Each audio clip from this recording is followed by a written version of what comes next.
Eric Boyce, I'm the Assistant Vice Chancellor for Public Safety. I'm Jill Moffett. I'm the Associate Vice Chancellor for Student Affairs and the Title IX Administrator. I've been in higher ed for 16, 17 years, and the way students communicate with each other has really changed, and that has changed the dynamic of their romantic relationships. We have 11 stalking cases so far this year and 7 domestic violence cases. We have 1 harassment case this year so far. Our numbers are not alarming on the whole, but I always believe that 1 is 1 too many. So I can't pinpoint just one cause of why I think students are engaging in unhealthy romantic relationships. And when we say unhealthy, understand there's a range of unhealthy. So not every student is engaging in a violent relationship. But what we know about these types of relationships is that the behavior is progressive. So you can start relatively in a relationship where the behavior seems relatively benign, and before you know it, it can really escalate.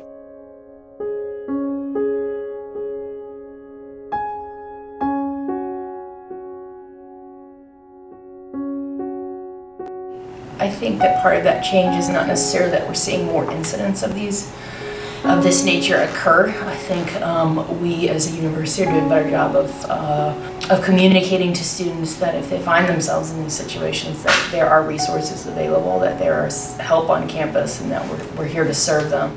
And if a student's concerned about coming up to campus safety alone, they can always contact professional staff. There's community directors that are in the residence hall.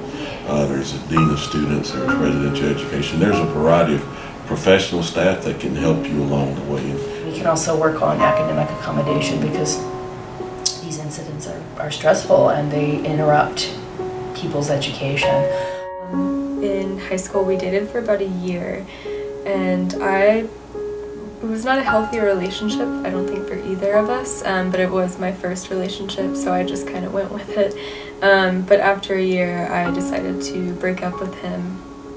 And at first it was okay, but over time he got kind of aggressive about our breakup, and by the end of my senior year he was harassing me and manipulating me in many ways, and he even vandalized my car and had somebody attack me in school. I blocked him on everything and just tried to move on with my life. So my worst fear came true, and one day he showed up at UNCA. It was in October this year, and he called me from the Highsmith desk, and I hung up and immediately called the police, campus police, who told me to just stay in my room. And at the same time, they were getting other calls from people in Highsmith reporting him as a suspicious person.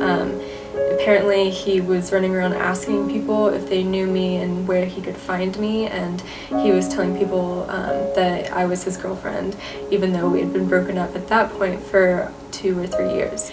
And he doesn't live here, like he's hours away, so there was kind of an additional creepiness of how he drove hours just to come and try to talk to me.